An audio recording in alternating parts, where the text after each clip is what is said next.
శుక్రవారం dry day సందర్భంగా జిల్లా కలెక్టర్ ఆదర్శ్, అదనపు కలెక్టర్ సంచిత్ గంగ్వార్తో కలిసి విపనగండ్ల చిన్నంబావి మండలాల్లోని పర్యటించి డ్రై డే నిర్వహణను పరిశీలించారు. ఉదయాన్నే విపన్గండ్ల మండలం గోవర్ధనగిరి, వీపన్గండ్ల, చిన్నంబావి, అమ్మాయిపల్లి గ్రామాల్లోని పర్యటించారు. గ్రామాల్లో డ్రై డే సందర్భంగా ప్రజలకు ఎలాంటి అవగాహన కల్పిస్తున్నారు, పరిసరాలు ఎలా ఉన్నాయి అనే విషయాలను పరిశీలించారు.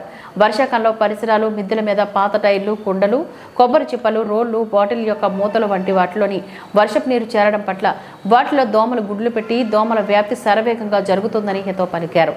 దోమల వల్ల ప్రాణాంతక డెంగ్యూ, చికెన్ గున్యా, మలేరియా వంటి వ్యాధులు ప్రబలుతాయని, అందువల్ల నీరు నిల్వ చేయకుండా ప్రతి శుక్రవారం డ్రై డే నిర్వహించాలని పిలుపునిచ్చారు. డ్రై డే రోజున పంచాయతీ సెక్రటరీ, అంగన్వాడీ, ఆశా వర్కర్లను ప్రతి ఇంటికి వెళ్లి పరిసరాలను పరిశీలించడమే కాకుండా ప్రజలకు డ్రై డే దోమల వ్యాప్తి ఎలా జరుగుతుందో వివరించాలని సూచించారు.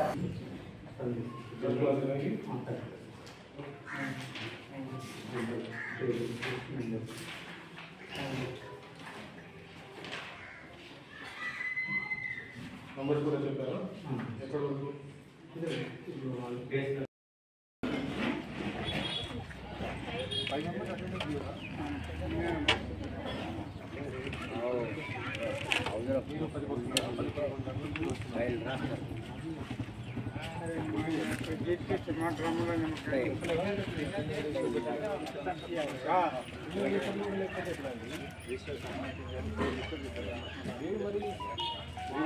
అటెండెన్స్ కూడా మేము చెప్పాలా?